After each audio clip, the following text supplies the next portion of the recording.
now, preview time. So let's take a look at what's coming your way.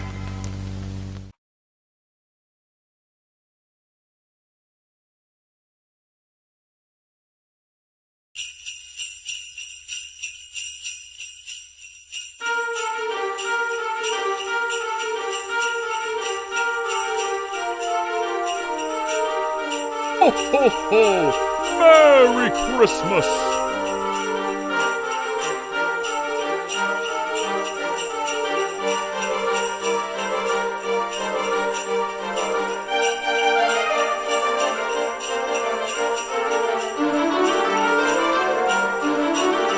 Ho, ho, ho!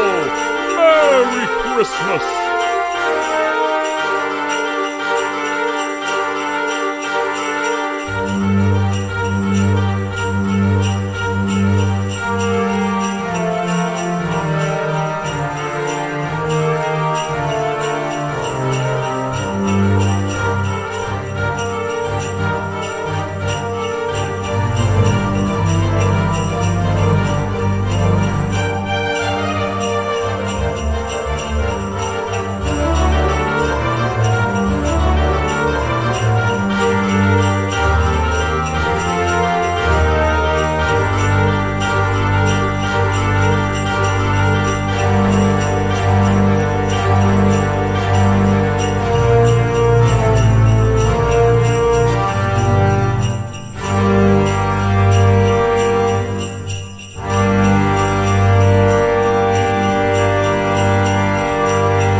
Ho, ho, ho! Merry Christmas!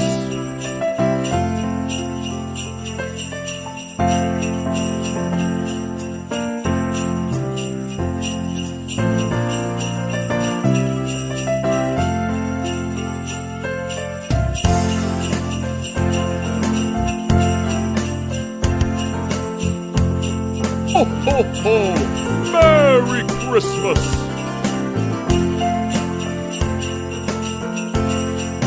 Ho, ho, ho! Merry Christmas!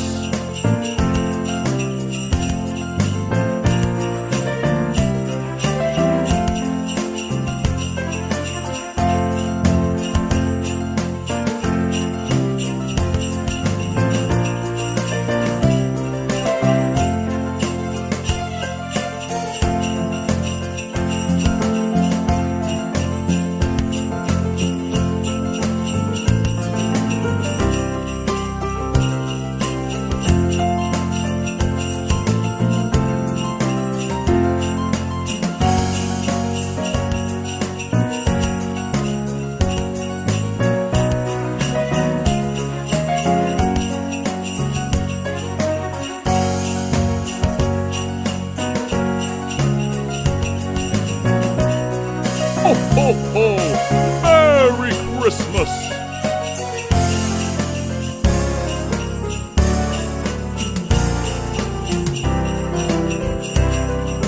Ho, ho, ho! Merry Christmas!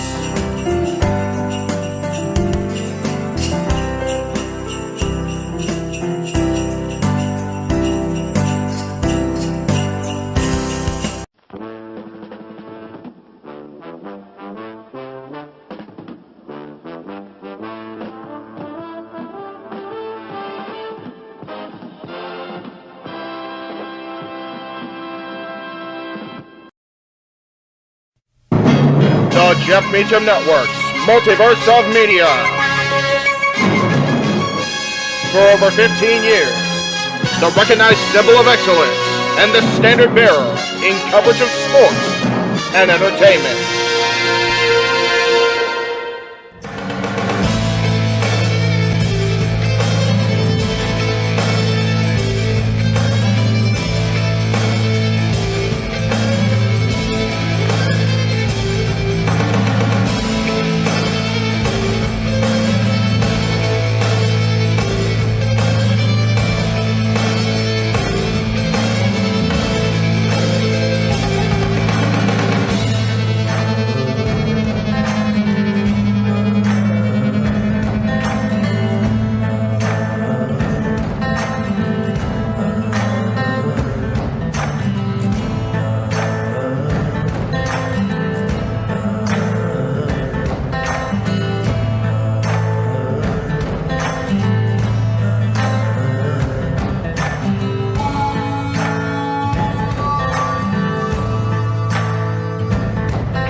Hey there, hi there, ho there, ladies and gentlemen, boys and girls, children of all ages.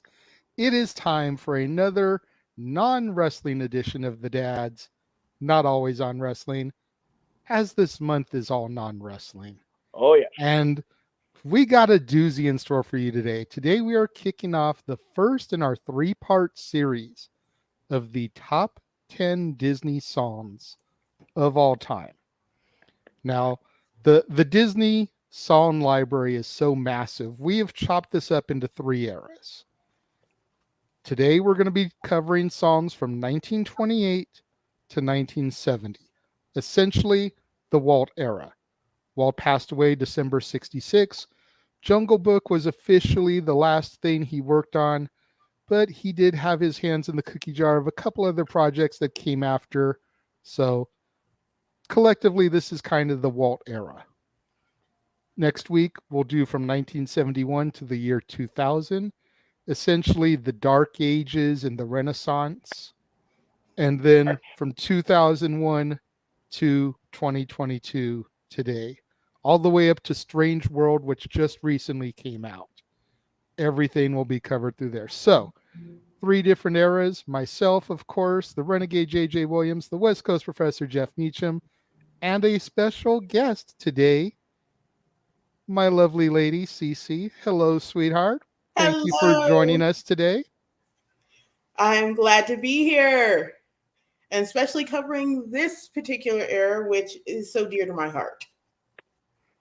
All of us, right? Yes. I mean, all of the eras of Disney, we're all Disney babies. Yes, we are. You know, as they say in the Mickey trailer that you forced me to show before all of the broadcasts, Jeff, if there's one constant in everybody's life, it doesn't matter if you're rich, poor, white, black, Hispanic, upper class, middle class, poor, Mickey Mouse has been there for us all. Yes. So Disney and their songs and the mouse specific kind of been there for all of us. Yes, exactly.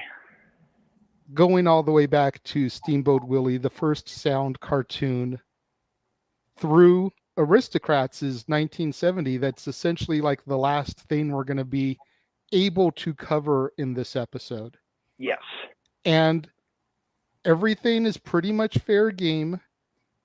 TV shows, silly symphonies, animated movies, live action movies. The only thing that is not available for discussion are things that are found, or I should say, were created specifically for the theme parks. Right. It's a Small World after all. The Enchanted Tiki Room. Things along this line. There's a Great Big Beautiful Tomorrow. Stuff like that. Not eligible for discussion.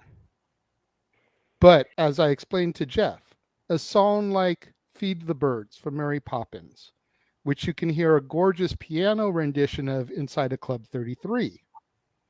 Technically, that's up for discussion because Feed the Birds was in Mary Poppins first. Yes. Yeah. So. And there is a reason that's in Club 33, which, spoiler, you're going to hear in a few minutes. There's a little bit of gray area there, but not much gray area.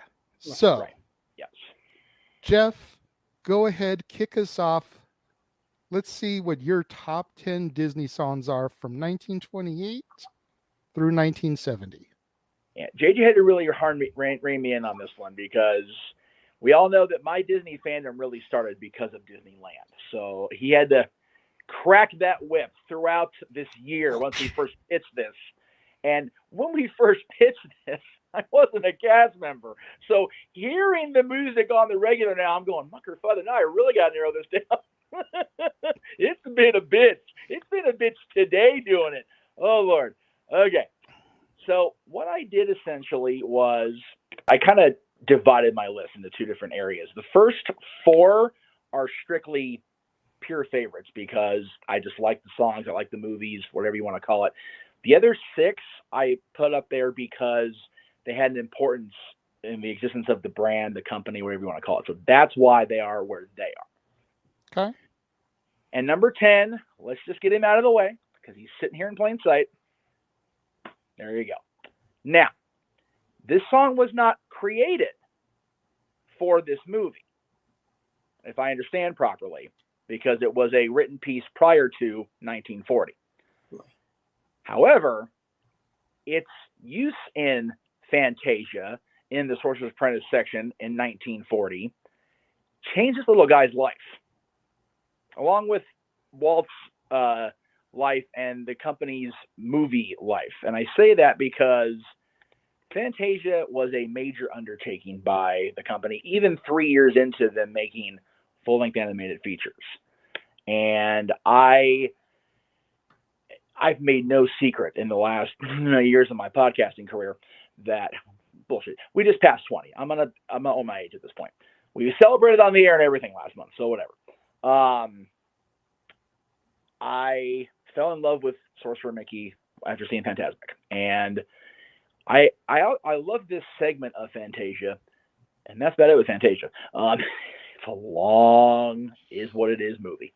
Just the only one I can give a pass to, we talked about this on our walk around the park the other day, was Night on Bald Mountain, because of Chernabog and the fact that he, in and of itself, is the true villain of that entire movie. So he kind of stands out compared to the other nonsensical hour of movie that is. Beautiful music. I'm not gonna, shit on it, but it is what it is.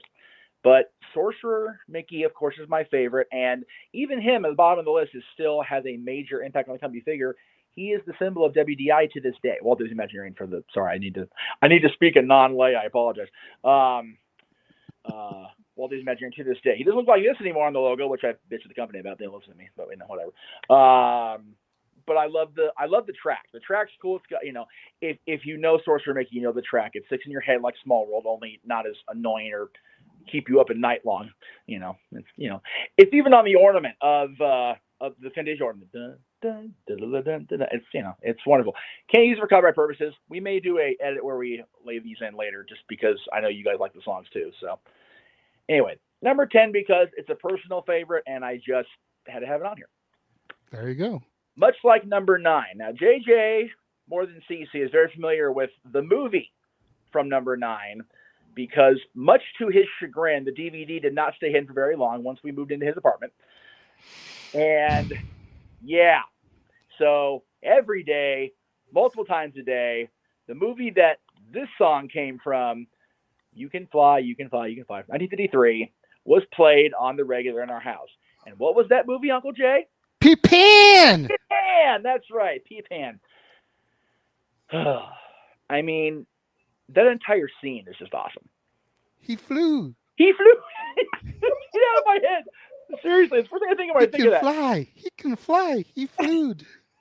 Seriously, every time I see anything fly like across my house or my place, he flew, and people look at me like, what the hell? It's like, you don't understand.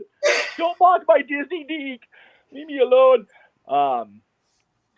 But You Can Fly, You Can Fly, You Can Fly is just really the big jump off point for Peter Pan, the movie. And it's such a cute little number, and everybody's involved. Nana's losing her mind watching them fly out. You got the kids going all over the place. You got Tinkerbell being her jealous little bitch self. It's wonderful. It's a beautiful thing. I love the song.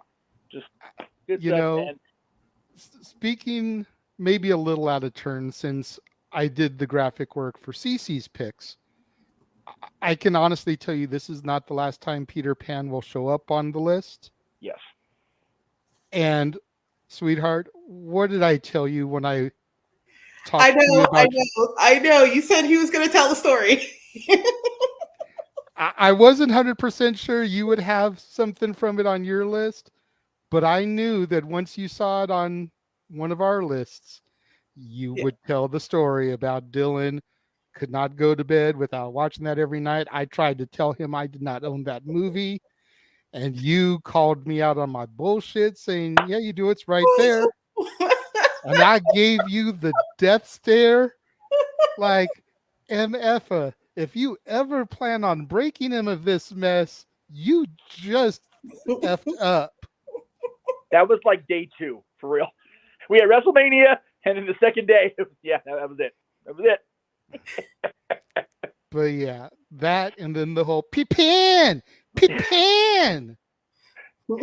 I knew this was going to come up at some point.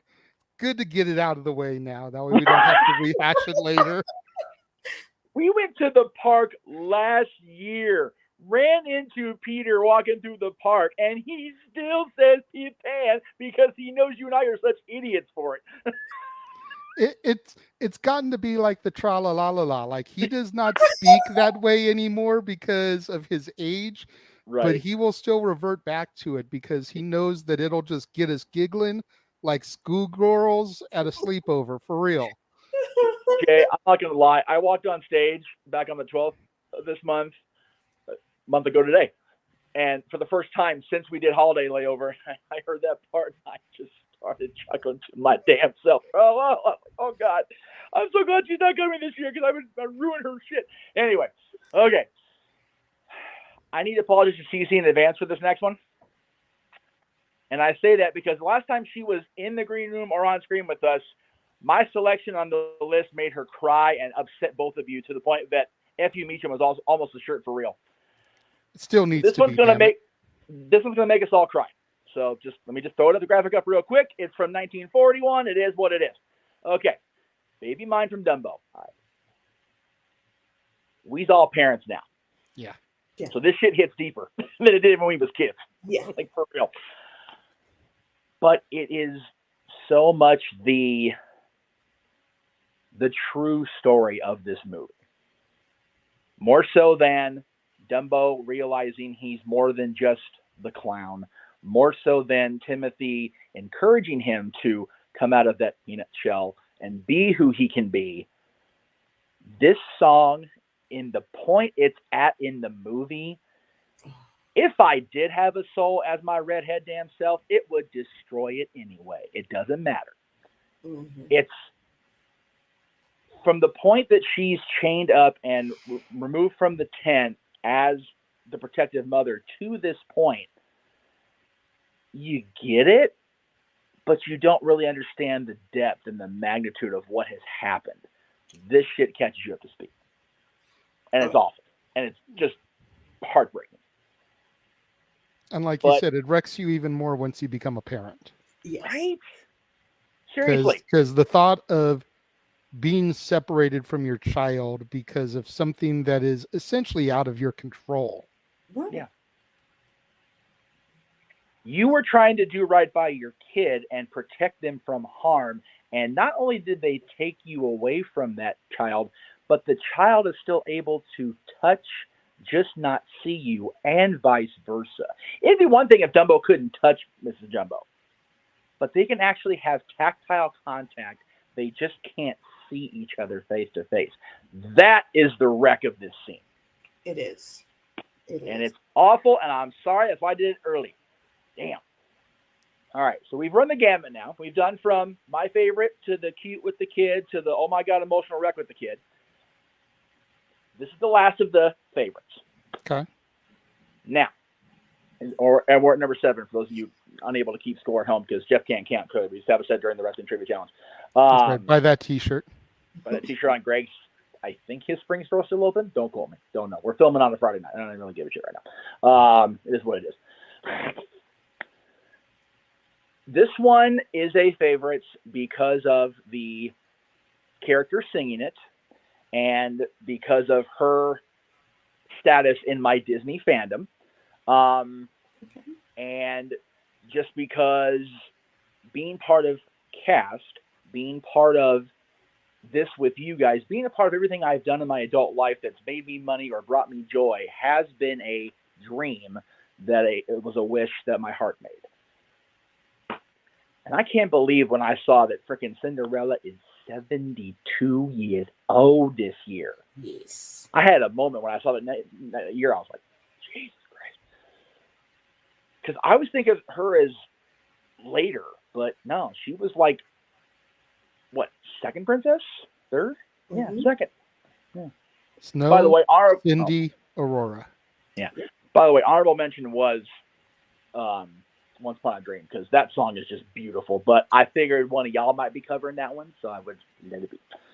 With Princess Minnie kind of thrown in the middle there from that Mickey Mouse short.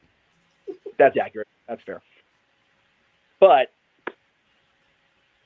everybody that's watched me since I became a public entity in 2002 knows of my love for Cinderella. So Not going to go Yes. down the rabbit hole. Unfortunately. You know what? Just because Hey, the I will. company. Hey, No, I got this, Cici. I got this. I will defend my girl.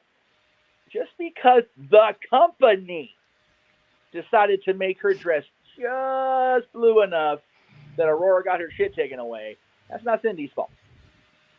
Just saying. All right, we're good. And Teresa, if you're watching, you heard me. Damn you. All right. Now I pissed everybody off, made everybody sad or whatever. Let's just go ahead and get to this shit. Okay. So, this first one that's on the list because it's important to the brand is at number 6 is a song that originally debuted on the Disneyland show before it was a Disneyland park. And it spun off the song and the character into what the company calls a mini-series within the Disneyland TV show. And to this day, you can hear it if you're walking along the rivers of America or you're in a canoe or a raft heading over to Tom Sawyer Island, because it is the Ballad of Davy Crockett. Mm-hmm. And yes, I did completely bogart the logo and change it up my damn self because I can, because they can fire me if they want for it, but I'm giving them preps for a show that hasn't been on the air in freaking 50 years, so whatever. It's not on Disney Plus either, company. Looking at you, Disney Plus. Put that shit up. Right? Seriously. There's a lot of stuff that's still not on Disney Plus. That's a whole other show. Oh, Top 10 things that aren't on Disney Plus yet. Number 1 will never be on the damn streaming service, but that was a discussion when we went to the park, and we'll leave that one where it lay. Yes. Anyway. Yes. I am about to get fired this month. I'm almost doing my probation. God damn it. For real, I'm about to wait to get out of this shit. Okay. So the Ballad of Davy Crockett, again, it was one of those Walt had done films. He'd done the Silly Symphonies. He'd done shorts, but television was kind of a new or a different avenue. And the Disneyland show, which of course was designed to promote Disneyland's upcoming arrival, kind of spun off a lot of different things. And Davy Crockett was really the first one that really got into the pop culture, so much so that as important a figure as Davy Crockett was in history, yes, he is a real person. Read your history books, go to school, learn friggin' something. Davy Crockett, the character, almost became like more important, which is kind of a sad commentary on our pop culture, but also the power of the Disney brand. Yeah. So, and the Ballad of Davy Crockett was very much okay, we're going to tell this guy's story in 2 minutes or whatever it is. So, now, I have to break your balls just a little bit, Meacham. Uh-oh. Is this song really on the list because of its importance to the company and to Disneyland itself? Or is it on your list because it plays in the background when Marty McFly lands in 1955? And we all know that's one of your favorite movies of all time. A little bit and of young Jason Hervey wearing the coonskin cap at the dinner table. So I will say it's mostly column A, but I'd be lying if column B wasn't included in the list. Okay. Let's be real here, Meach. I only don't mention it because I just don't like Jason Hervey very much, for being honest. Yeah. Everybody's waiting for the man with the bag who's going to come in a couple weeks. If you lie on the air, he may just bring you some coal. I am lying with a Santa hat on and an Imagineering shirt. Do you think I'm that stupid? Just saying. Old and tired, not stupid, Jay. Come on now. That's a new Meacham epitaph. Okay. All right. We're talking about importance to the brand. If we're going to talk about television importance to the brand, this next one, which also Disney Plus only has the first 5 episodes, still 3 years after launch, What the Shit Company. How can I not have a list of important Disney songs without the Mickey Mouse March? Hello. I mean, that one I hear every day. Like literally every day.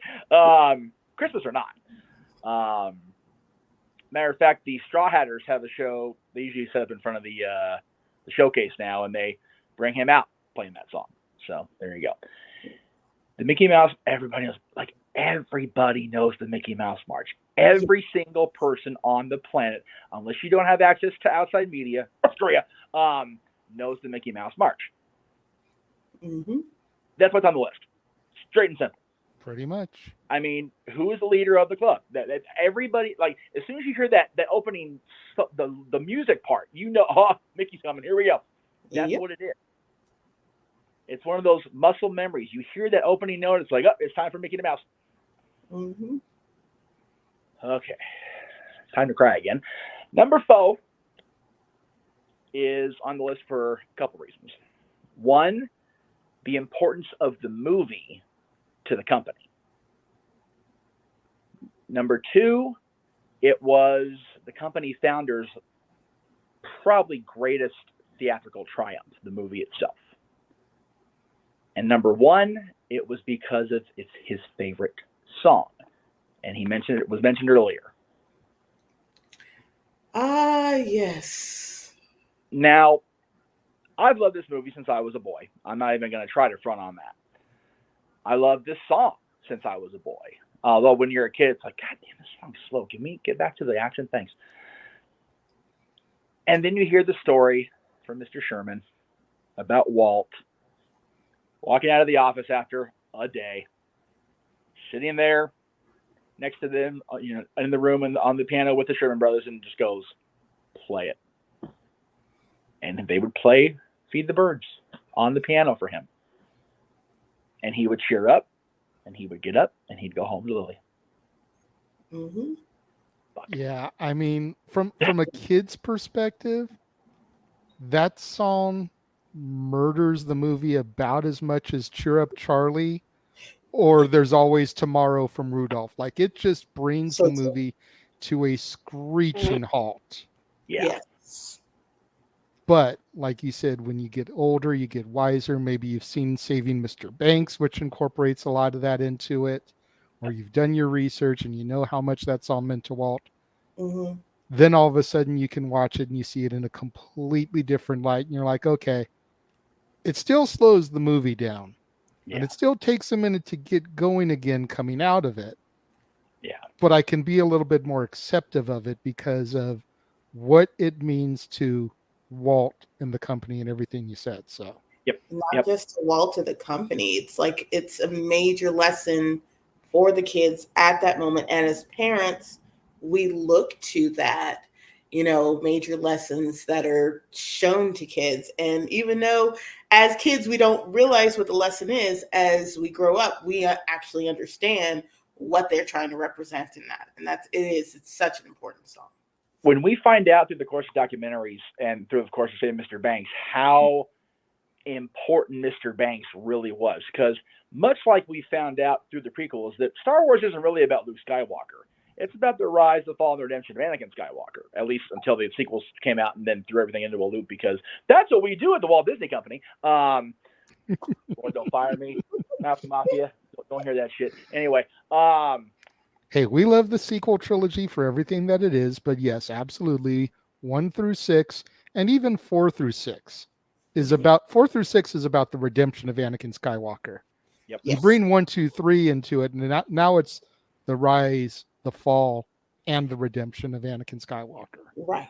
It was never about, as Hooper X put it in Chasing Amy, that Cracker Farm boy, Luke Skywalker, blonde hair, blue eyes. It was never about him. No. He was this much of the story. Yeah. Mary Poppins was not about the kids. Mary Poppins was not about Julianne. Mary Poppins was about Mr. Banks. Yeah. And realizing who he really needed to be in the world. And this point in the movie is where it starts to pivot, because Mary imparts the lesson. The kids pass the bird woman with Mr. Banks. Mr. Banks dismisses her out of hand. The bank run happens. And that's when George's life completely goes 180. Right there in that moment, because we know why it's happening. Mm-hmm. We just don't know it at the time as kids. So this song is a pivot point for everything in the movie, the company, and the man, Walt Disney. So, wow, the emotional I thought it was going to be. I'm not going to lie. Okay. Now, number 3 is as high as it is because of the importance of the company. And it is the very first thing you hear and the very first things you see in Walt's first full-length animated feature. and that's not cropped horribly at all. God damn, Jeff, that's bad. Okay. Anyway, the overture from Snow White and the Seven Dwarfs.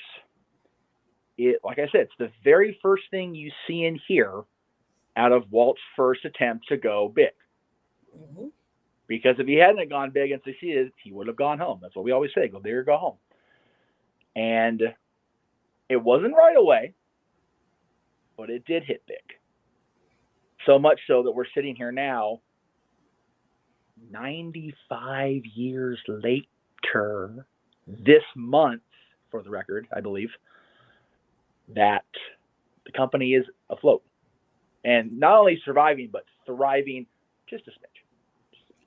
A Yeah, little bit. Mickey Mouse with the Infinity Gauntlet over here. Should be doing okay, right? So, I mean, hey, Snow White changed everything for the brothers and for the company. Because for the first 14 years, they were just coasting, and I've done my due diligence thanks to this show being a thing. First 14 years were, and of course, watching the Mickey documentary helped just a smidge. We're coasting, even with Mickey's success. It was still hit or miss a lot. Mm-hmm. Mickey was hit or miss a lot. They talk about it in the documentary quite a bit. Mm-hmm. Snow White changed everything, and this is the first thing you see and hear in that movie. So it's important. Yes. Speaking of our beloved mouse, if that's the first thing you see or hear in Walt's full-length animated feature debut, the song we're about to talk about is the very first thing you hear in a sound cartoon that succeeded, period. Yes. Now, much like our previous Mickey entry, wasn't created for this movie, but damned if it didn't help quite a bit. The thread throughout the whole short. And had Steamboat Willie not picked up distribution, had it not gone through, unlike Plane Crazy or The Galloping God Show, 5 years in, they're dead in the water. Mm-hmm. Because Oswald had been taken away from them by Universal Studios. Yep. And Charles Mintz's bullshit. Yep. So, Steamboat Willie is the reason we celebrate on November 18th every freaking year at that place. Much to my exhausted ass's chagrin last month. I think I'm still tired from the 18th. I'm not going to lie. Big day, long day. But it's fun, of course. And Steamboat Willie is the reason we do that. And that's why we, as the company, acknowledge that day as his birthday. And yes, I will say it until they fire me for saying it. That's Pete's birthday, too. It is Pete's birthday, like, too. damn it, seriously. And Minnie's. Well, we actually started doing Mickey and Minnie's birthday because that was on the button last year. True, but for the longest time, they only acknowledged Mickey. Like, Mm-hmm. Yeah. Could swear there was a female counterpart there, women's equality, right? Just throwing that out there. Yeah. Yeah, Mickey. It was Mickey's 90th birthday on that ABC special, so there is that. Mm-hmm. And Minnie sat there and took it like a champ. So God bless her. Pete wasn't even on that damn special. The epitome of Tammy Wynette, Stand By Your Man. Right. But I digress. Buy that shirt too. Hey, I think it was the reason Minnie was loving all over me and giving me kisses that when I saw her a couple weeks ago. And I didn't want to get involved in it. That's some domestic shit I ain't getting involved in. Anyway, now I just ruined my chance of company ever again, so we're going to go move number one now. Yeah, but I'm fired today. It's all right. Whatever. Oh, no. If your number one is what I think your number one is, you might just redeem your job here, Meach. Go ahead. If all these songs were important to the brand or important to me or important to whatever, this song is both. It's important to the company. It's very important to me, as we all know. And I think it's safe to say that this is the company's theme song. I mean, it's the very first thing they play in the Esplanade when the park opens up and the lights come on again in the morning. Mm-hmm. We know we've been there at Park Open. We've been there before Park Open, so we know this. Long days. Yeah, long days. They're even longer now because I'm going in with my costume on. when you wish upon a star, your dreams will come true. Mm-hmm. Is there any more positive message in the freaking world than that simple little sentence? I don't think Not so. really, no. Really? It's encouraging. Even if your life is and it's a ball-faced friggin' lie, it still gives that little glimmer of hope. Just that little ray of hope that it could be better. Just wish upon a star. I mean, that song, like you said, it basically kicks off the parks every morning. And it's very akin to the Lost World Jurassic Park. You hear when you wish upon a star, ooh, that's how it starts. Then the rope drops.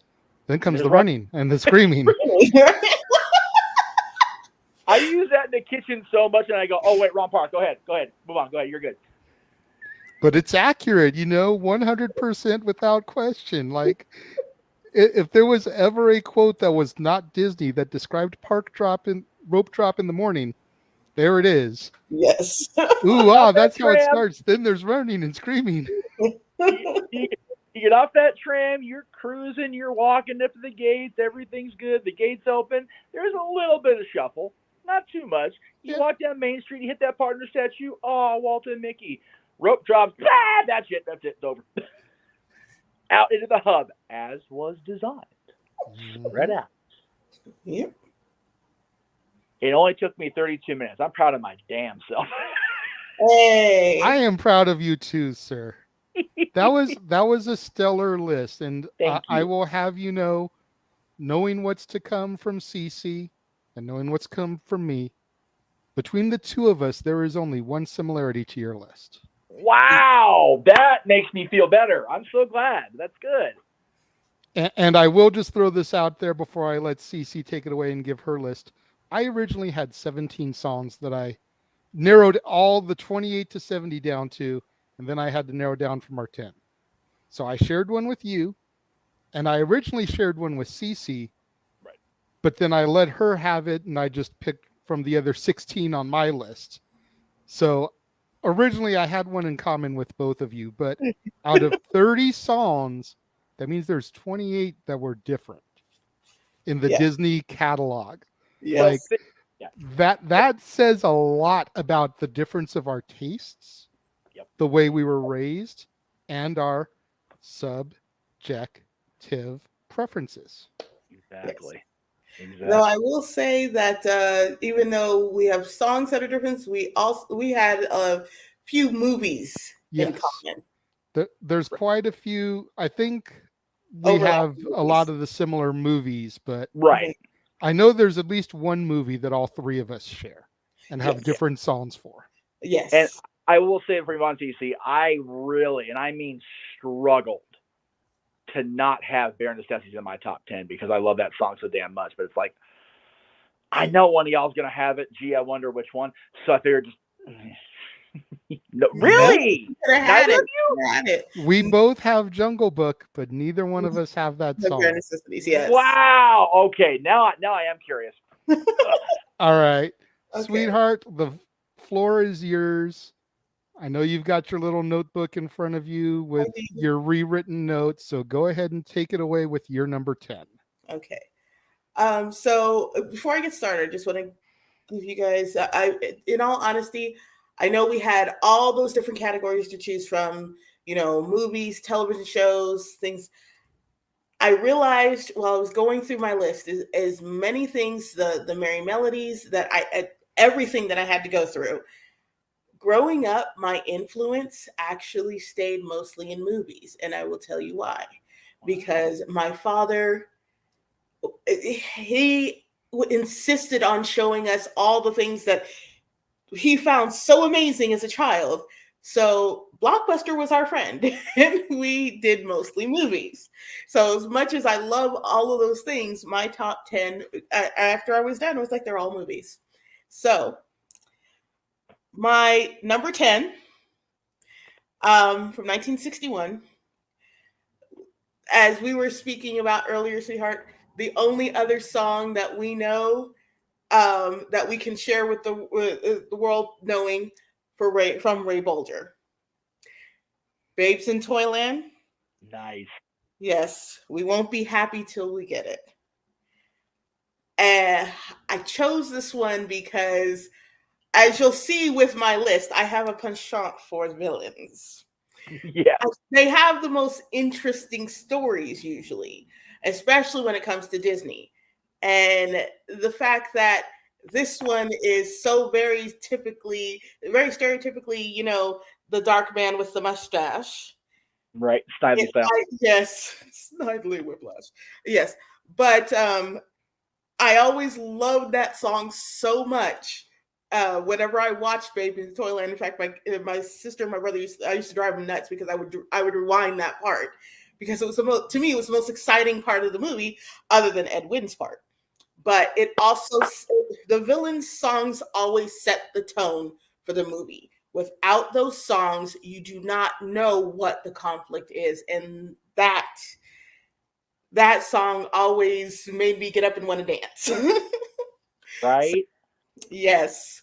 So that is my number 10. I will say, go ahead, Jay. I'm sorry. I was going to say that is the one that we shared. Yes. Okay. That is the one that I had on my list that I was trying to determine if it was going to be on my list. And then I saw that she had it. I was like, I'll let you have that one. I'll just go from my other 16 because a lot of the same reasons that she said, I sit there and I watch Babes in Toyland and it's like, I hate to say this, but all the other songs are forgettable. Yeah. Yep. I walk out of there remembering We Won't Be Happy Till We Get It. A lot of it falls on Ray Bolger. Yes.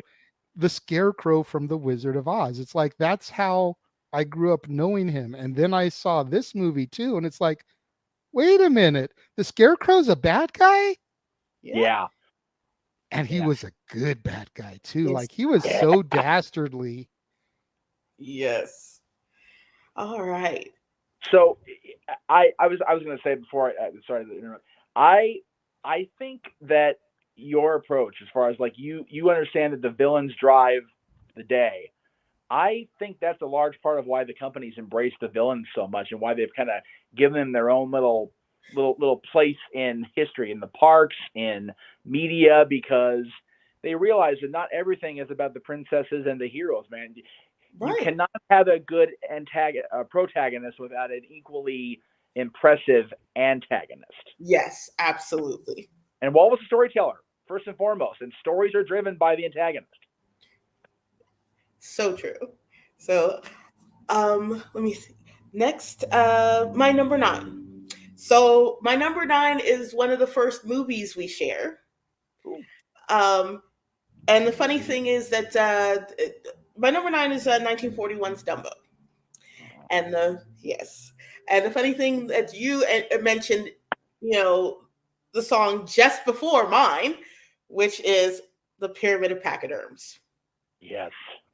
I've always loved that little dream sequence from them accidentally getting drunk and running around, and it was just so much fun just watching all the chaos that ensues that kind of drives him to realize exactly what he can be. Because if it wasn't for that accident, he would have never ended up on the wires with those lovely crows. So I've always enjoyed The Pyramid of Pachyderms. It's my favorite part of the movie. It's like this interlude into just a moment of awakening. So that is just my all-time favorite song in that movie. Yeah, Pink Elephants is so good. They have made sure they've kept it and retained it as a major part of the random part of Fantasmic, because it just fits so well into the framework of the story that they're trying to tell as they build up to the reveal of the villain. So good stuff. Love it. Love it. Absolutely. Okay, this brings me to number 8. So number 8 is the first time I'm going to mention this particular Disney actress who donned so many lovely, lovely live action movies. This one's from 1961, The Parent Trap.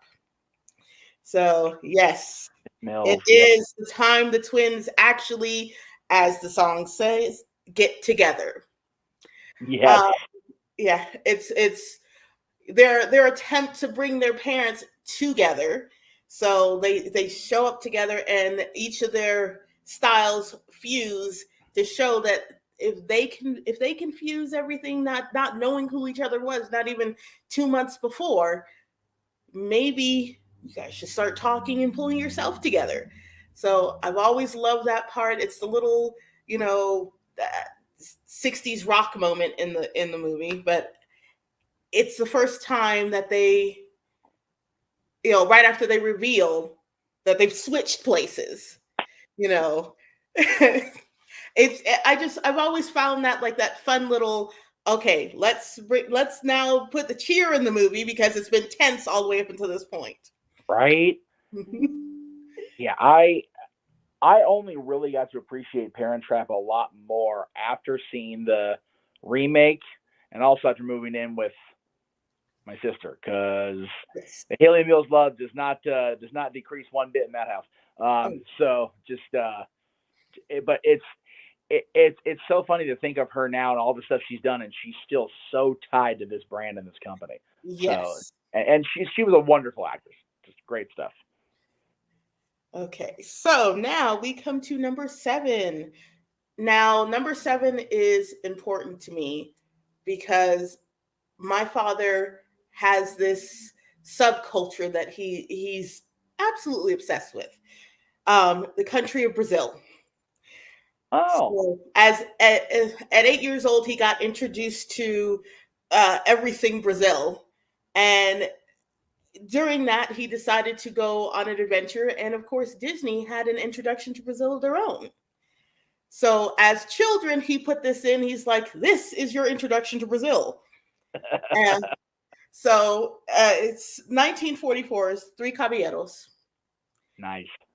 It's Miss Carmen Miranda, which everybody here in America knows as the Chiquita Banana Lady. Yes. But this was my introduction to Carmen Miranda. Os Candis de Yaya. Yes. Yes. It's such an important movie in my family, and that song is so important in my family. My dad introduced it to us when we were kids. We introduced it to our kids. Our kids run around, Three Caballeros song. Every single kid, every single one of his kids, grandkids will sit down at the same time and watch this movie. It's just so, it's such a important movie, and that is, it's a great little turning point, and that's of course where Donald gets his blush on because he sees this wonderful, wonderful woman, and he's trying to figure out what the heck she's saying, following her around like a sick puppy. It's awesome. Yes. Okay. Let's see. Number 6. Number 6 is another one we shared as a movie.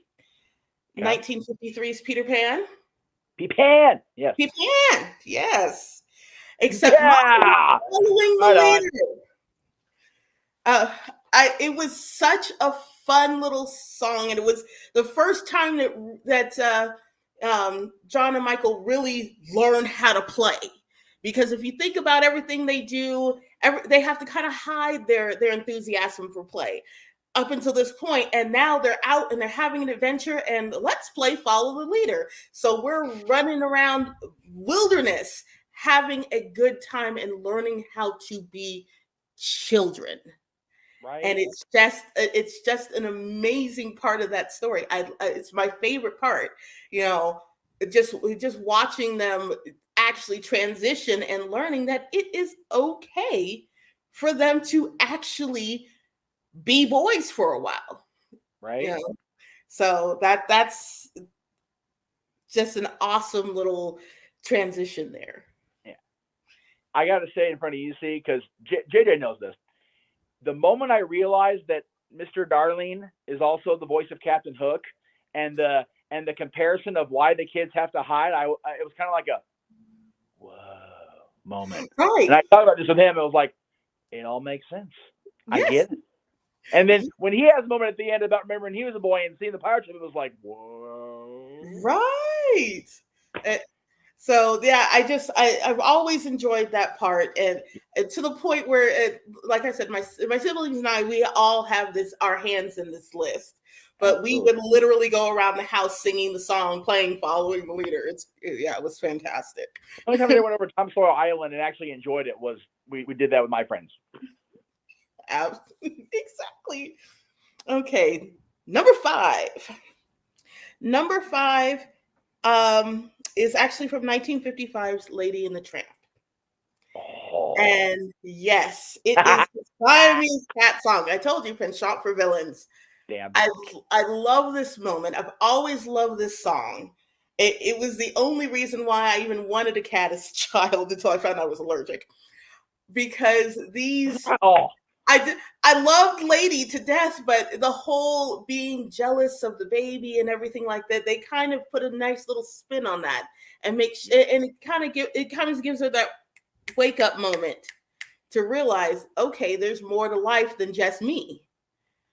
So the Siamese cats invading her area, right, and showing her, oh, you think this is yours?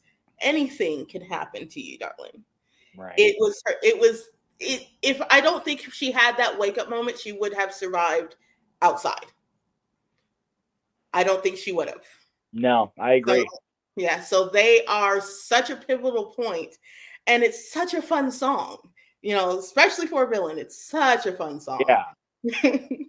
So that's it's one of those, like, I've noticed this. The cat villains in Disney are straight pure evil. You got these little shits. You got Scar. Man, they Lucifer. Don't forget Lucifer. Yeah. Oh, Lucifer is a whole other level. Fat Cat from the Rescue Rangers. Oh, right. Yeah. Yes, I don't know what it was with Disney and not liking cats, but sometimes I'm there with them because you watch the cats and you see, oh well, that's where it comes from, right there. They're so selfish, but they are. But they do make them fun. They do make them fun. All right, number 4. Again with my villains here. So number 4. 1963's Sword in the Stone. Ooh, Madam Mim. Without this and one other Disney film, I actually would not have ever become obsessed with witches. Between her and, unfortunately, the other Disney film is slightly out of the time frame, so I won't mention it. But between those two, I became obsessed with witches as a child because they were so fun. Right. But her battle with Merlin to see who the best magician is has always sat with me as the most fun thing possible. I mean, with Sword in the Stone, there was so much that was so unusual about it. There wasn't really any solid, I would say, lesson to be learned, like in most Disney films.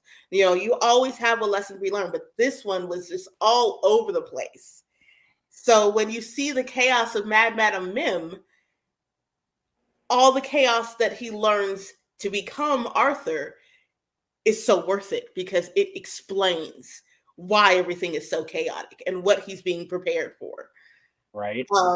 I've always loved, because I'm a historian at heart, so I've always loved Arthur's story. And I know there's so much more that wasn't presented in that movie, but that short little time frame, I've always enjoyed it. I've always had fun with it. But when it comes to that movie, the best part, the most entertaining part has to be Mim and that giant dragon. Disney has a knack for that, for doing something historical and leaving a bunch of it out, or something from source material and leaving a bunch of it out. We can sit here all day and talk about the accuracy of something like Pocahontas, which we don't want to get into that one. We won't get into Pocahontas. But something like Mickey's Christmas Carol. You figure they do that entire story in like 25 minutes. Yeah. And that's why it was hard for so many years for me to sit through an hour and a half, 2-hour telling of A Christmas Carol. It's like, come on, let's Brian Cage this shit. Get your shit in. Mickey and the crew can do it in 25 minutes, y'all. Why can't you? Right? Natalie still can't sit through a regular version of A Christmas Carol for the same reason. And she's Like- 14 now. Like, she's almost at that age where she should be able to transition over. But she's just like me still. She says the same thing. Come on. Mickey and the gang get it done in 25 minutes. Let's go, people. This company is notorious for giving us too much information and unnecessary run times. Looking at you, Black Panther Part 2. Good Lord. 3 hours. No. Damn. But yeah, we got our shit in 25 minutes. Let's go, Jim Carrey. Let's go, Patrick Stewart. Come on. Let's go. And I will say this, because JD will appreciate this as well. We got a lot of the Sword in the Stone stuff in Once Upon a Time, the television series. Yes. Where the hell was Madam Mim? I ask you that. Even in the Land of Untold Stories, folks came over. Right. Put your ass over on that freaking boat. Come on, man. Thank you. Killing me, Smalls. Anyway. Yes. Sorry. Rock Company. Go ahead. You're good. That's okay. All right. Number 3. Here's another shared movie. 1967's Jungle Book. There it is. There we go. That's what friends are for. What are we going to do today? Oh, I don't I don't know know. what you want to do. Stop! Don't start that again. But Damn it. I'm so glad this falls in that era, because this movie's too good to not have go and talk about somewhere. Jesus. All the great songs in there. I won't mention my dad's favorite because I'm pretty sure that's going to come up soon. Most people's favorite, of course, is the one that you were going to use but did not. Yes. But mine has always been that because it's a sibling bonding. Right. We would literally, every time it came on, we'd pause it and the three of us would sit there and we'd do the back and forth all the way through and then play and start singing the song with it all the way up until Shere Khan interrupts. I love it so much. It's just such a fun little song. And for the first time since he runs away and gets lost, he finds that it's possible for him to still make friends in this place. And it's a beautiful thing. And the funny thing is the friends that he makes is the last ones in the world that any of us would ever want to see, because we know what that means. But of course, him growing up there has no clue why that's the last stop for him. So it's great. I just absolutely adore that one. It really hits hard how metaphorical these movies and these presentations are. It's like the last thing that a body, gets around when they go, the vultures swoop in and start to pick at what's left. It's like, Right. dude, this scene is like every Jesus. Yes, it's so true. And he, like I said, he doesn't realize how much danger he actually is. These vultures want to be his friend, Right? but he's just so happy that he can make another friend. Yeah. Because everybody is, kind of at arm's length right now, and he doesn't understand why. The innocence and unfortunate ignorance of youth. Yes. Mm-hmm. And then you factor in the fact that it was almost the Beatles as their voices. Right. Yes. That's why they have mop top haircuts. Yeah. And Not speak often with anybody British that knows to know. accents. Yeah. Right. It's like, for those that don't know. Jesus. Okay, number 2. Number 2 is probably the movie in which everyone after this show is going to go, and go look this up. Ooh. Yes. Don't get Because an education here, folks. this particular movie was my dad's introduction to adventure. To this day, even though this movie was made in 1962, you can show this to a child and the adventure, all of the graphics and everything, they will still suspend the disbelief. And it was so innovative and so advanced for its time. I got to say, I love the expression on Jeff's face, because you can see the hamster wheel with Pinky running around inside it, trying to figure out what it is you're talking about. Yes. 1962's In Search of the Castaways, starring Maurice Chevalier and Haley Mills. Good The morning, Miss song Bliss. is Enjoy Right. It. Now, in this particular scene, you see this large, giant tree in the background. Yes. Haley Mills and her brother have taken off to try and find their lost parents who are adventurers. They're in the Serengeti currently, and there was a flash flood. So they got stuck in a giant tree. They wake up in the morning, and of course they're starving, they're wet, they can't figure out what's going on. So Maurice Chevalier looks around and says, "What are you talking about? Why are you so down? Look at the environment around you. Look at what you have here. Enjoy it." And he starts singing to them and makes them breakfast from the bird's eggs he finds in the tree, which as a child, you're like, wow, breakfast is right there. As an adult, you're like, did he just steal those bird's eggs? But the point is, it's such an uplifting song because at the moment they're looking at life like, how did we get here? And he's like, what are you talking about? You're in the perfect place. Look at this place. And it is. It's such an amazing. This movie is amazing. I mean, the giant tree in Serengeti. They literally toboggan on a large piece of ice through a hollowed out mountain. This is an amazing movie. But that moment in time where the kids were thinking they're not going to be able to find their parents, it's that turnaround moment where everybody's like, oh, well, yeah, this isn't so bad after all. We might actually make it. So it's also my introduction to Maurice Chevalier, which most Americans only know them from that one moment in the Mel Brooks film, History of the World, where they're like talking in the bar. We all sound like we are Maurice Chevalier. Nobody knows about it except that. But I actually knew who Maurice Chevalier was. So, of course, that joke was not lost on me. So, before you get to number one, I have two questions. Of course. Number one, JJ, can we agree that Haley Mills is Ricky Steamboat of movies? She'll never be a bad guy, ever. No. Like, it couldn't have been a thing. Nah. It couldn't have been a thing. And number two, Mel Brooks, where's History of the World Part 2? When is that coming out? Carry on. Anyway. Yes, I've still been waiting for that for many, many years now. Probably when the world ends. Oh, wait. Can't do it then. Okay, and my number one. The last movie we have in common. Oh. 1964's Mary Poppins. Nice. I love to laugh. That moment has always been my favorite. The fact that they physically have given the world that picture, that laughter is so uplifting. It literally can lift you. I have always enjoyed that.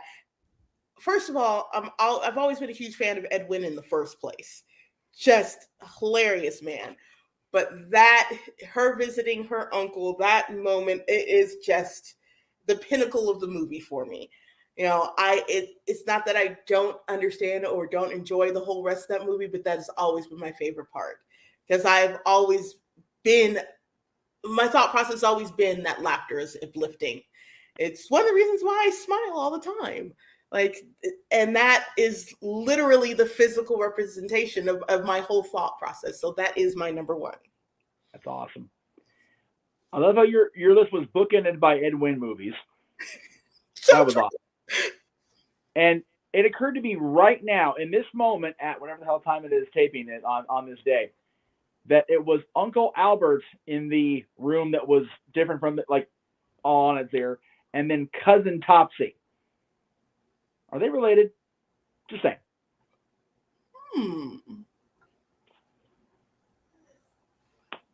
Right. something to put in your chili and stir around for a bit. Walt's chili, if you're coming to the parks with me. You know, stir that around a bit and mull it over as you're eating your dinner at Carnation Cafe, if you can afford it. Lord knows I can't. Anyway, all right, Jay. I'm curious now. Because, like you said, there's only one song that is shared throughout all three of these lists. And we know it's on your list.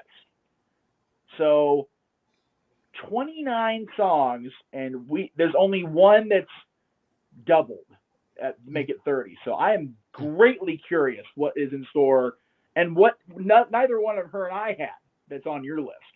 Well, one that was officially doubled, because like I said, originally I did have We Won't Be Happy Till We Get It. Yes. But I went ahead and withdrew that from contention for me since she had it. That way there was at least one less repeat. So technically there's 28 different songs, but yeah, 29. Right. So, and I did this kind of similar to the way you structured yours, Meacham. Okay. But maybe a little bit more in reverse. Like all these songs are songs that I can 100% co-sign that I love. So they're all favorites of mine. But I tried to go from the more or less known ones and then making my way into the more popular ones as we got towards the top of the list. Okay. Number 10, like if you want to talk about a less known Disney song that perfectly encompasses the Renegade.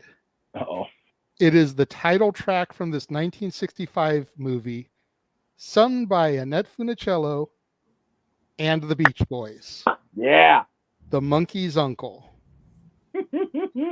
I mean, can you get much more 60s movie than that, having a hot pop rock group in your movie making a cameo? That was the trend in the 60s. So much so that they lampooned it in That Thing You Do, with the Wonders appearing at the movie, you know, Captain Geek and the Shrimp Shack Shooters or whatever they were called. You know, it's one of those things, like you see all the time these movies where these musicians would just pop up out of nowhere, do a song, and they had absolutely nothing to do with the plot of the movie. No. They just happened to be there, do a song, and then it was gone. And this was one of the time where, to steal a phrase from Nightmare Before Christmas, two worlds collided in Disney.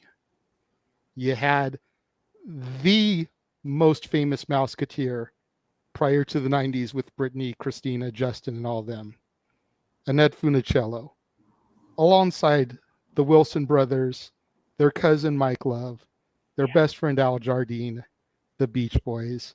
Like I said, is there any lesser known Disney song that better encompasses the Renegade? I'm willing to hear arguments, but when I even showed the picture to Cici, she was like, "That's you right there, babe." Yeah. Is there anything more Disney movie made in California than Annette Funicello and the freaking Beach Boys? So true. But it's a great song. Like it's such a catchy, toe-tapping number. If you've never heard it before, to the fans at home, look it up on YouTube. It's a perfect Beach Boys song. Seriously, like it's right up there with Fun, Fun, Fun, I Get Around, all those type of songs. You know what? Yeah, I'm going to make an executive decision right now. Once this show goes live at whatever time we decide to put it on that particular day on the 12th, we'll have the soundtrack of the show, of each show. There you go. Link on like YouTube. That. Playlist YouTube. Boom, there it is. Okay, that's what we're doing. Number 9 on my list, and I'm the only one that has anything from Silly Symphonies shorts on their list. Yeah. I have 2 entries from there on my list. Ironically, they're back-to-back. They're 9 and 8. Because they're so forgotten by the general populace. Yeah. I know Disney geeks like us will know exactly what these songs are, these characters, etc. Right. Number 9 comes to us from a short from 1934, and it's sung by Pinto Colvig, the original voice of Goofy. The World Owes Me a Living, from The Grasshopper and the Ants. Oh, man. Great reach. Great pull. That's awesome.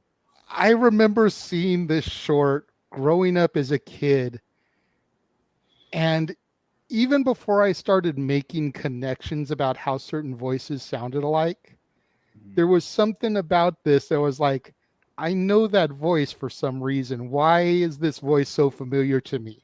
Yep. And then you get older, you get a little wiser, the internet's at your fingertips, and you can do cyber research for good, not for evil, folks. Right. And you realize that it's the original voice of Goofy, and you're like, it makes perfect sense why this voice was so familiar to me for all those years. Right? Very much like the voice that narrates the story that my number 8 comes from 1954. So we're going ahead 20 years here. And I mean, along with Edwin and probably Pinto Colvig, dare I say that this guy was one of the premier MVPs for classic Disney. Sterling Holloway telling the story of Lambert the Sheepish Lion. God, I haven't seen literally decades, I think, at this point in my life. Wow. Yes. You know, it's another one of those where you hear the voice telling the story, and Sterling Holloway cannot change his voice to save his life. No. Every character he does sounds identical. Yes. In fact, he's reprising his role as the stork from Dumbo, delivering baby Lambert in this one. So it's the same character. Yeah. Yep. But, you know, the stork from Dumbo sounds like the Cheshire Cat, sounds like Winnie the Pooh, sounds like Caw. It's like, and there's so many other voices he does. I just am like going through some of the greatest hits here for people. Right. Narrating Peter and the Wolf. You know, another one that seriously could have been in contention here. But Lambert the Sheepish Lion is one of those songs that I always remember, that when I talk to other people about it, they're like, I think I remember that. So it's like, I had to give Lambert some love here. Absolutely. You know, the consummate guy that doesn't fit in. Because, I mean, you figure a lion's supposed to eat the sheep. Yeah. And he's grown up and raised by this family. He's just protecting them. Right. Mm-hmm. You know, it should not work on any kind of realistic level. Kind of like Simba with Timon and Pumbaa. Like, that's prey for him. Mm-hmm. But he grew up with them. Those are his buddies. Like, it just works. Number 7 for me comes from a movie that I share with Jeff. Ooh. And we've heard the stories hundreds of times about how you went through multiple copies of the VHS over your youth, to the point where your parents said, no more, goddammit. I'm tired of spending $29.95 for you to watch this movie until the tape snaps. Yeah. But you think of this movie and you think of When You Wish Upon a Star. You think of Hi Diddly Dee. A lot of people forget about this one, Little Wooden Head. Oh, God. Mm-hmm. And honestly, this is my favorite song in the entire movie because it's right there on the cusp of Geppetto and his wish. You know, and he is making Pinocchio be just like a real boy. Right? Mm-hmm. Just before he gets up there and he makes that wish for Pinocchio to become real and the blue fairy coming down and everything. It's a forgotten gem. Like, it really is. Personal opinion. No, it very much ties into what I talked about earlier with Cindy's song and the company. You know, what was the dream when Walt was heading out here to California? He wished that something he did could change the company's fortunes. He had the dream to make it big as a storyteller. Mickey made that happen. Mm-hmm. The whole damn company ties itself together. It's really ridiculous, metaphorically and crazy. Anyway. Yeah. Number 6 is another one that I think gets forgotten about, but it's from a legendary voice. From 1949, the Song of the Headless Horseman. Oh, yes. Sung by Bing Crosby, Mr. White Christmas himself. Mm-hmm. And it's so weird to think that the man that sings White Christmas, arguably the second, unfortunately, thanks to Mariah Carey, most popular Christmas song of all time, can do something this dark. Right? Mm-hmm. You know, it's like, okay, if you read stories about Bean's personal life, maybe it's not that far of a stretch to imagine. But if all you know of this kind old soul is White Christmas and maybe Little Drummer Boy Peace on Earth with David Bowie, to hear him sing the song about the headless horseman, it's like, ooh, Oh, yeah. I didn't know you could do that, but that voice, goosebumps. Yeah. Right? It's another one. It's such a forgotten gem because the Adventures of Ichabod and Mr. Toad, for starters, really aren't that big of musicals like most of Disney's. Like Ichabod's got the Headless Horseman, Mr. Toad's got the Merrily Song. Mm-hmm. There might be another one in each of them, but they're not like full-blown musicals like most of the Disney fare are. Yep. So it's very easy to forget that there's actually a couple of gems of a song in there. And even back when it was released, Ichabod, the Ichabod half of that was so controversial. We at the parks never really implemented it into anything. but now Mr. you've Toad, got the statue of the Headless Horseman in Well, DCA. true. So it's but like, that's only in the last 20 years, and not even the full 20 that the park's been open either. Keep oh, that I in know. mind. I know it's more like the last 5. Yeah, I'm pretty much since the implementation of Oogie Boogie's thing, and that was, Yeah. like you said, just for pandemic, so 5 years ago. But Yeah. Mr. Toad got his wild ride, what, park open? Pretty much.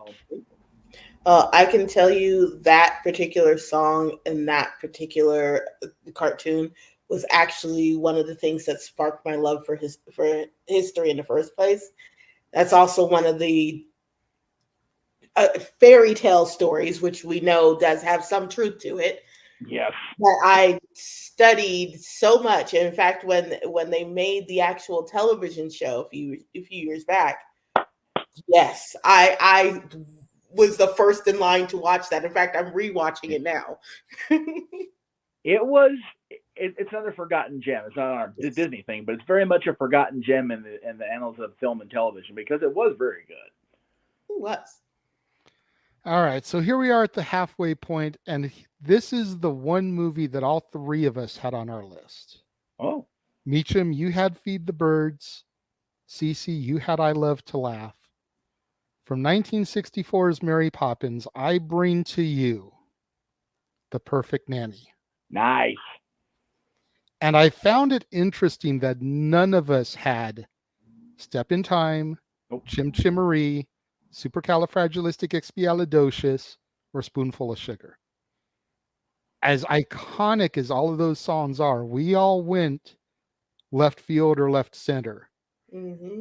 You know, for pulling a song out of Mary Poppins, arguably Walt's definitive masterpiece. Yes. I think because those songs you mentioned are just so, like, everybody knows those songs. Everybody plays those songs. And yes, Feed the Birds gets play now more so because of the Tide of Walt. But Right. these 3 songs still don't get near the love or appreciation from the public en masse that the other 4 do. I mean, do not get me wrong. You know, I am absolutely in love with Julie Andrews. Yeah. I've watched every single last one of her musicals because I think her voice is amazing. But I think that the lesser songs to the public eye are the ones that actually help tell the story. Yeah, More absolutely. I than mean, those big without numbers. The Perfect Nanny, there is no Mary Poppins. Right.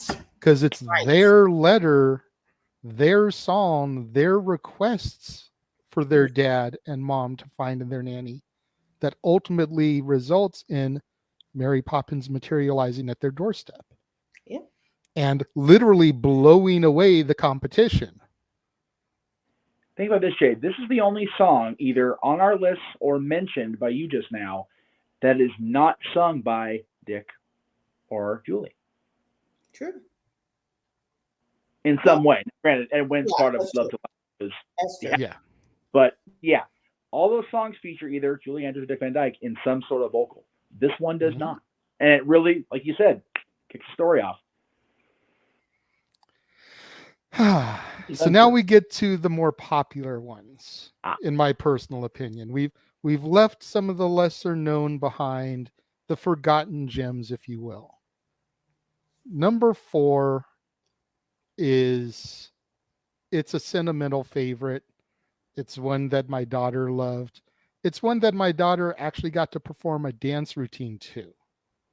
From 1970's Aristocats, Everybody wants to be a cat. Oh, a rinky tinky tinky. Kitty ate Baloo.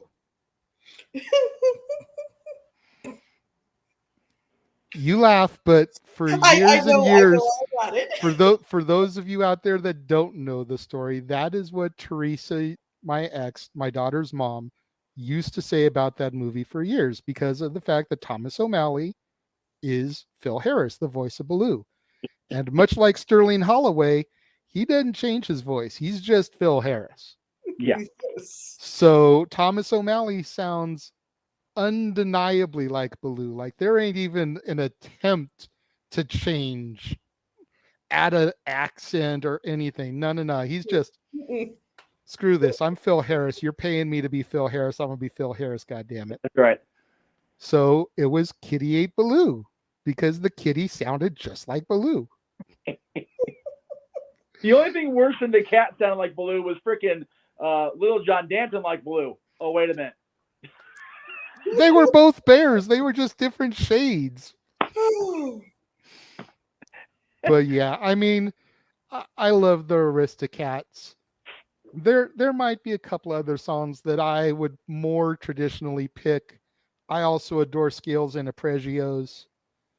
But like I said, this one's sentimental because my daughter performed a dance routine in her dance troupe when she was younger to Everybody Wants to Be a Cat. So this song is so popular that when Bert and Mary come out on the little It's Small World Hall stage with their band that comes with them, this is one of the songs they play because everybody knows it. And confession time on the dads. I still haven't seen this movie the whole way through. Oh, Meacham. That is a fail. Even living with Yodada and her mother, I still have not seen this the whole way through. So it is my vow that on the list is not in this office because I'm not at home, but that is getting checked off before New Year's Eve. All right. Okay. I will hold you to that. I know you will. I'll give you an extra week. Check it off before her birthday next. That's fair. That's fair. Just because December's nuts for us. So you may need a couple extra days. Well, no, but I definitely I've got 31 days. We've got 4 episodes of Dad. We've got a PLE, 2 PLEs on the same day. We've got a special Christmas edition of Open Mic Night. We're going nuts in December. So you might need those couple extra days. I do want to at least watch it before I, see them again for the holidays. So, there you go. That's why I'm saying before I hear you. Number 3 on my list, reeling it back in here, is the last one to appear on my list from a silly symphony. Oh. It appears in a silly symphony that actually won an Oscar. From 1933. Yes. Who's Afraid of the Big Bad Wolf? Yes. Another honorable mention. I mean, this song is just iconic for that era. Yep. And in case you're wondering why so many of these songs maybe seem sort of out of left field, but knowing me, they're not really. It's because I knew that this man was going to have a lot of the greatest hits. He didn't even share his list with me like he does in some lists. But I knew he was going to have like You Can Fly. I knew he was going to have When You Wish Upon a Star. I knew he was going to have some of those songs. So I didn't want to try and repeat those. I wanted to try to go a little bit deeper in the crates, if you will, of Disney lore. But Who's Afraid of the Big Bad Wolf? I mean, for as popular of a song as it is, still is really kind of a forgotten gem in the grand scheme of things. Like, it's just not spoken of with the kind of reverence that some of those other songs are. This was the first song that got the company an Oscar for a song, as far as I know. Yeah. And I mean, the pigs and the wolf are just iconic. They had numerous other spin-off or sequel shorts. They appear in things like Mickey's Christmas Carol. Like they are just legend. Their song was covered by LL freaking Cool J on Simply Mad About the Mouse, which was a cover album that came out in the 90s.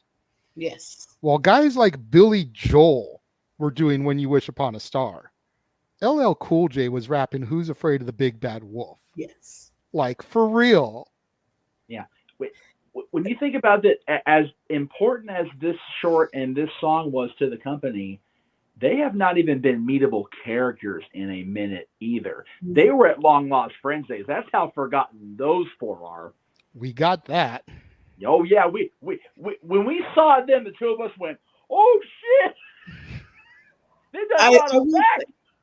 I will say a lot of people don't realize that was also kind of their first dabble into anything that was possibly dark.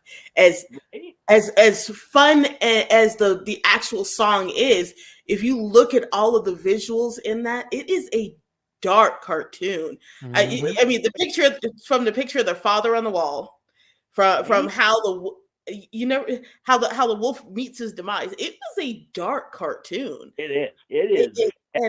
But it was really so much fun to see something that different from them. Yeah. Mhm. Mm-hmm. All right. So number 2 is another one that's sentimental, and it's from a movie that me and Cici shared together. 1967's The Jungle Book. Okay. And I know Jeff was surprised at the fact that I wasn't going to have the bare necessities. I honestly was seriously weighing back and forth between the two, but I think at the end of the day, what it really comes down to for me is the fact that I can sing this one like nobody's business. Because, ooby doo, I want to be like you. There you go. King Louie, the king of the swingers, baby. That's right. Jungle VIP. It's so good. And then Baloo coming in at the end, trying to dress up like an orangutan. Yeah. Until the jig is up.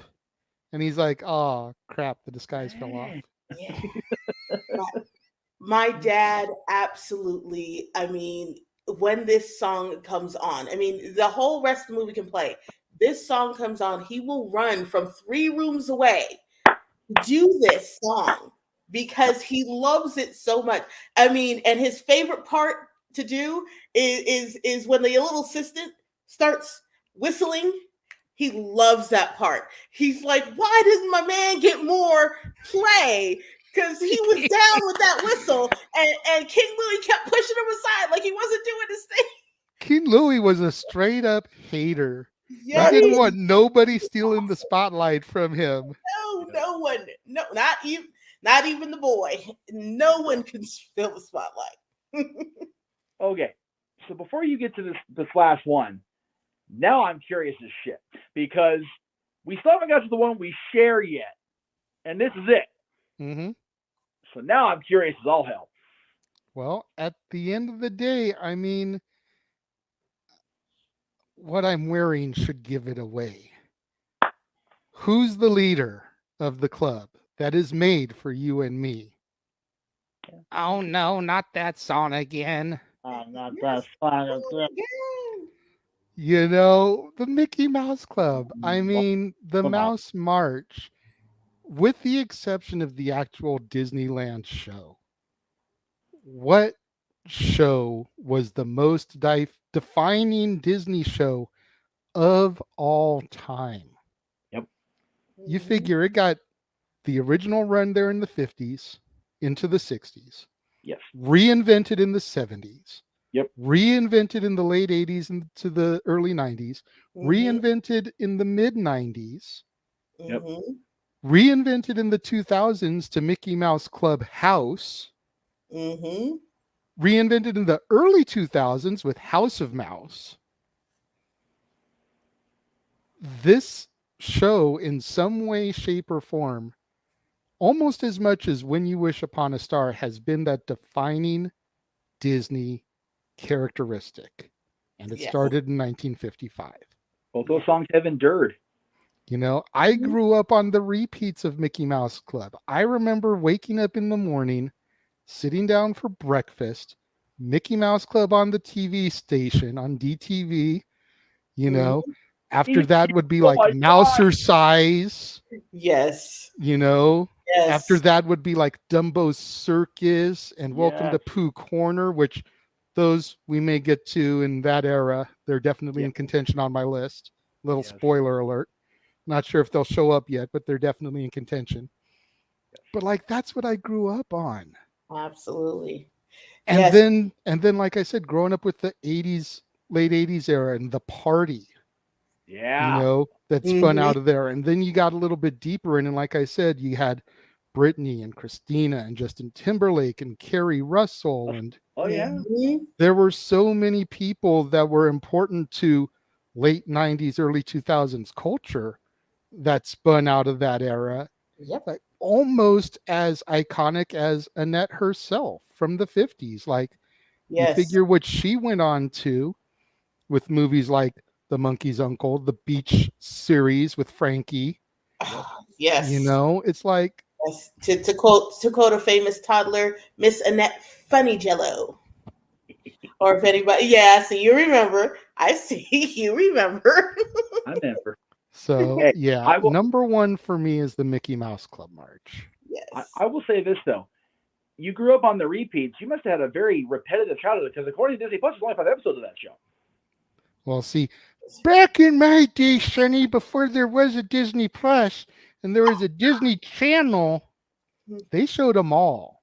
Oh, Yes, I know. I don't know Sure. why only those 5 are on Disney Plus. I think it's because when they made those Walt Disney Treasures metal tin sets, they did a Mickey Mouse Club set that had the first week. That's So I true. think that's why those are the ones on theirs, because those were kind of remastered, cleaned up for the digital presentation. Mhm. Trying to go through all the hours of that stuff to clean them up may just be too tedious of a task. But if you're watching out there, Disney executives, hello, we're talking to you. There are people out there like us, our parents' generations, that Mhm. will watch that stuff. Yes. And all of us will show it to our kids, our grandkids, to expose them to it. You know why? You know why? Come here. Because it's that fucking awesome. Why? Because we love them. Yes. Right? Mouse. Damn it. So there it is. That is my top 10 Disney songs. I'm not surprised at the one we shared. I knew it was going to come to one or the other. What did you So, think was but- going to be the other one? When you wish. Oh, okay. I- Now, I tried to only have one representation per movie per thing. So Right. when Woodenhead popped up, When You Wish was out of contention. That makes sense. But like I said, I tried to go with songs that I admit that I love, but Right. that may just be a little bit more less popular than Absolutely. the standard bearers from the movie. That makes sense. Because, and I'm sure I speak for all of us, it's a lot harder to come up with Disney songs that we don't like Oh yeah. So than true. ones that we do like, because most of the songs in every movie we enjoy on some level. Yes. Are they top 10 worthy? That's debatable, but we love them all because they're so iconic. They are such an endearing and long-lasting part of who we are. Yes. Now, next show, a little more challenging because the first half of the period of time, as you so eloquently put it, the Dark Ages, during the Dark Times, before the relaunch of the Empire. So that is what it is. And you got to remember, the era we're going into next week, it was dark for the company. Yeah.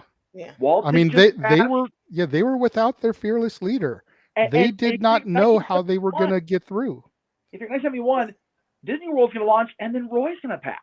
Mm-hmm. So every year but the first year of this era we're about to cover, the Disney brothers were not running the company for the first time. Yeah. Yes. For better or for worse, it really wasn't until Michael Eisner came into the picture that the ship kind of started to steer again towards the right direction. And you figure It that still was, it still had a little bit of work to do before it got onto the Renaissance course. yep. Mhm. But that ship that was sinking, the water got started to get bailed out of it. Yep. The holes got patched, and the rudder fixed just enough to where it was starting to steer that way. And then we went under the sea, and everything was sunshine, lollipops, gold, and stuff all over again. They were hitting the mark with movie after movie after movie. To Ironically, there was me, so much water in the boat that got thrown out, and then we went under the sea, and everything got changed. Everything was okay. yeah. But to be honest with you, during that era, I think it was more dark because people were afraid of what they were watching, not so much because it wasn't necessarily good. Right. There's some real gems during that era, but people were afraid that they weren't going to be as good because the Disney brothers weren't there. Yeah. Mhm. And There's I mean, there's at least 5 of my favorite Disney movies that were produced during that time. And a What- lot of people they just weren't popular because people were just afraid of what they were going to go see. One of the songs that was originally on her list comes from that era, and I had to point out the fact that that's I went not the slightly era over. of the show you're going to be on. Yeah. You got to scratch that one off. Go ahead, just since you're not going to be on the next one, go ahead and tell them what that was. Substitutionary Locomotion from Bed Knobs and Broomsticks. Yes. Which- And that was the other movie that spawned my love for witches. yep. That's going to be a hard one next week because I know Bed Knobs comes up during that, and Mhm. figure the Renaissance, so does Beauty and the Beast, and we just lost Angela, so it's Yeah, we just did. Oh, tough that show, was a sure. difficult one. And Yeah. and to be honest with you, that was my introduction to Angela. A lot of people our age, it was Beauty and the Beast or Murder She Wrote. That was my introduction to Angela, and from that point forward, I would watch her open her mail if I had a chance. Yeah. That was one of my all-time favorites. And then I also found out one of my other all-time favorites was a Disney movie that I had no clue was a Disney movie my entire life. I watched this movie over and over again. I memorized every song in this movie. And when I went to go look for Disney movies from, in chronological order, there it was. Robin Williams, Ray Walston, Shelley Duvall. Yes. Had no clue it was a Disney movie. None. But that's when it comes to musicals, that's probably my favorite of all time. I can sing every one of those songs backwards and forwards because in fact, the funny thing is when I was looking through them, my daughter was sitting there and she's looking at my list and she's like, well, why isn't this on there?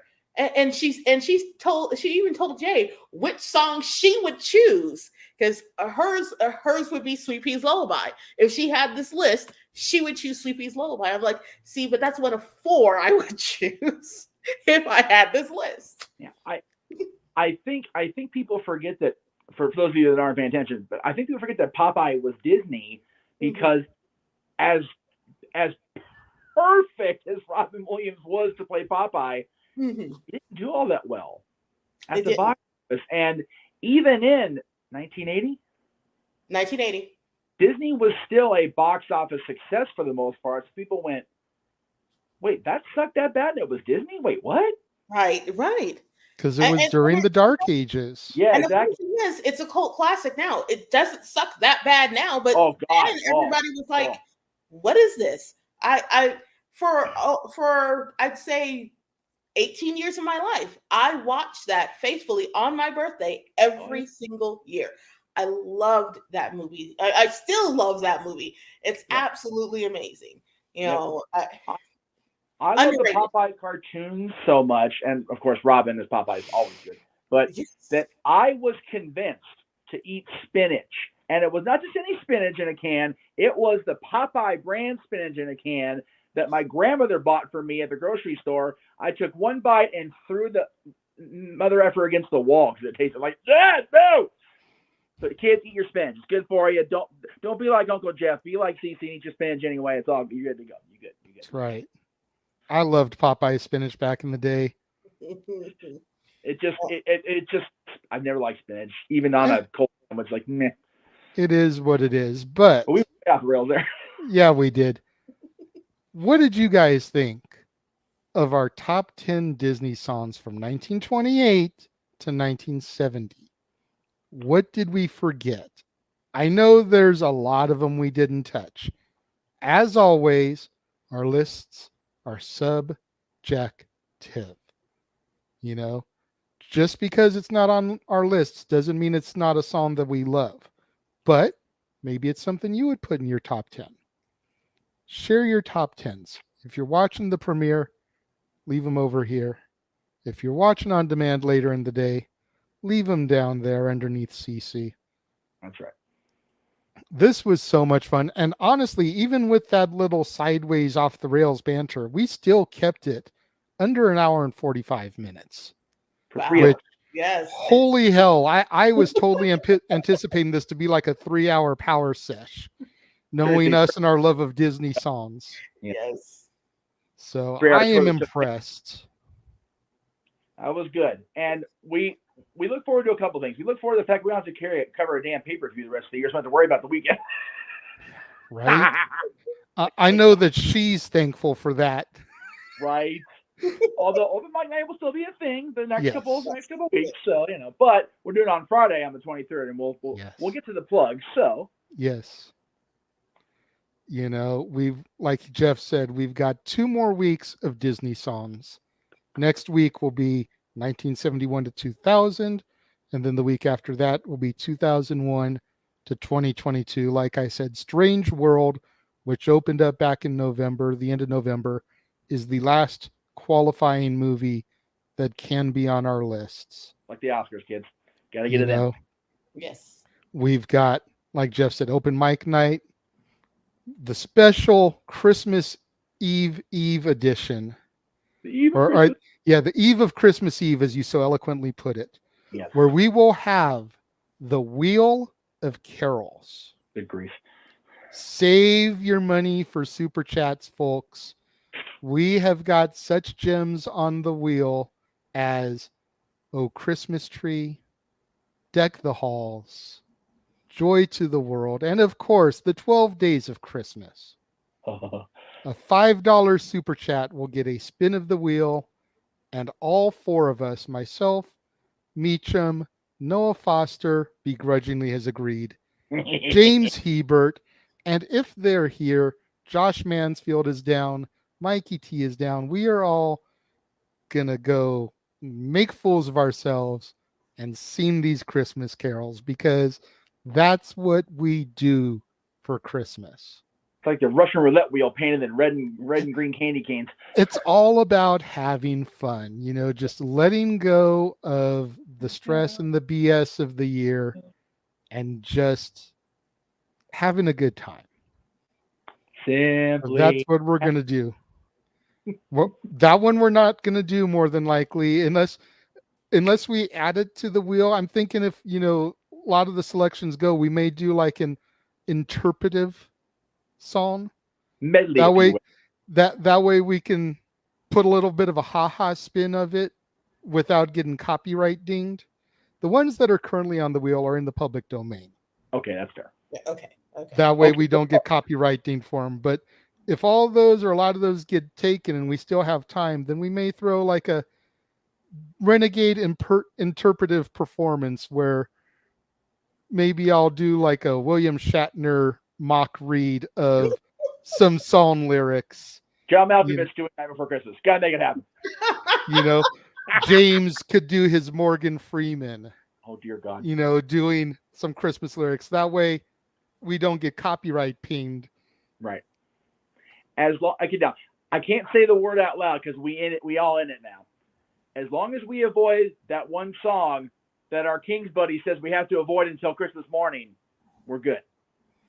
You know what? I may just do that one on purpose so that everybody loses Whamageddon. You're a son of a bitch for that. You're terrible. You're awful. And then, of course, after that, we've got the Christmas Eve, the New Year's Eve celebration. Yeah. Probably going to be the longest episode of Open Mic Night in Open Mic Night history. Yes. Because I know we all want to go until it hits New Year's on the West Coast. Yes. So we're looking like a minimum of a 4-hour show. Minimum. And that's if I'm not working. That's the other thing. Yeah. Still don't know that yet. So much good stuff in store. I'm doing 31 Days of Christmas right now. More than 31 movies if you factor in the fact that there's a few double and triple features thrown in there this month. Yes. You know, double feature of Grinch, 2 triple features of Rankin Bass. Got Muppets and Mickey Christmas Carol on the same day, etc. Because they can both fit in one day. Patrick Stewart, Alistair Sam, looking at you. Jerks. Jim Carrey even. Even the animated Jim Carrey version is longer than those two. Jesus. So we're not doing that one this year. No, thank God. That's why I told him he should do Scrooged instead, but he won't do it this year. Because I've already got my choices. It'll be there next year. There are so many versions of A Christmas Carol that I can literally do like a week of A Christmas Carol every year for at least the next 5 years. So true. So true. Scrooged will be in there next year. Coming 2025, a month of Scrooge. There's still a bunch of the classics that aren't even getting touched this year. Oh, you know, you figure you've got things like Christmas with the Cranks. Oh God. You've got. Did you say classics? I did. I misheard that. I did. It's another Tim Allen one. I mean, you know, Tim Allen and Jamie Lee Curtis. Come on. National Lampoon's Christmas Vacation. I probably would have been there with you. That one too. That still needs to be discussed. You've got, for better or for worse, A Christmas Story. You've got Elf. You know, you've got the Chipmunks Christmas with Alvin and the Golden Harmonica. You've got a Charlie Brown Christmas we're not doing this year. That's true. So there's still a lot in store to come for Christmas future, if you will. The ghosts of Christmas yet to come. Yes. A very Brady Christmas. Yes. Christmas future. Again, no love for Pete in that either. See? Damn right. So, now that we've taken about 15 minutes for the shills. As we do. Thank you, sweetheart, for joining us on this episode. It's always fun to have somebody come and invade the dad's turf, if you will. We haven't had a mom or significant other invade the show in a hot minute. This has been cool. This is true. This is very true. It's been cool. I've been digging it. So, might bring you back more often. Thank you again for being here. It was a pleasure. It was so much fun. For the West Coast Professor Jeff Meacham, I am the Renegade JJ Williams. Thank you for joining us and tuning in. And until next time, just remember, we do these shows. Why? Because we like you. Oh, well, okay. See you next time.